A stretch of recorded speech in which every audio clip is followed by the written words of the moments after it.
what types of ongoing, on-demand support or mentorship would be most beneficial. So this is outside the sort of context of the formal course, what we just talked about. Sometimes there's questions or problems or challenges of the people who are taking this learning.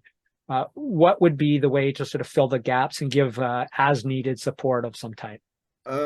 What I found out is that people, when you are gathering people in a class, it's less, how they call it, less educative, or it's not good as if you are doing, if you are giving them a task or giving them something to do together outside the class. You see, so Okay. I think that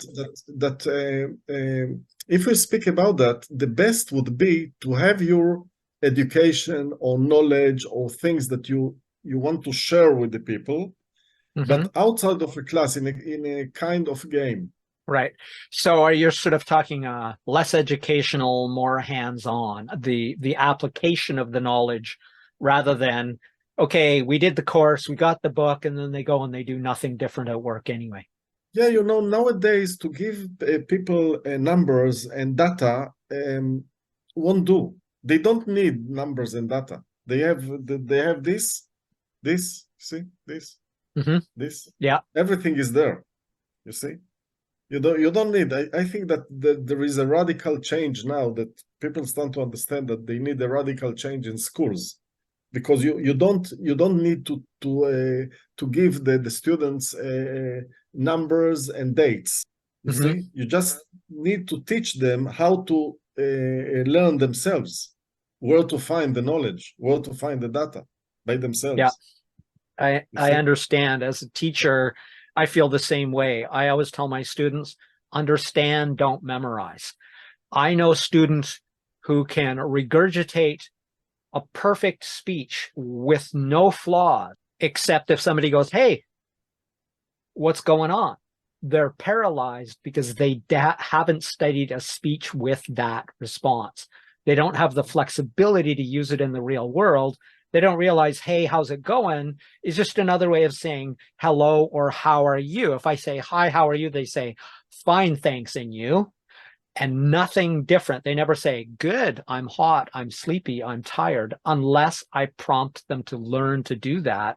They have no flexibility because all they've learned is information, but they don't understand the information. They don't know what it means. So regarding this same question, so these are follow-on questions from the one I just asked. That is, so ideally, how often should that ongoing demand support mentorship happen? So this is in an ideal world.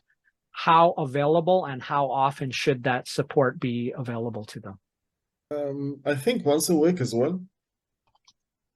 I would envision if people would gather together once a week and doing for 2 hours once a week a F.L.Y workshop, the company would look different.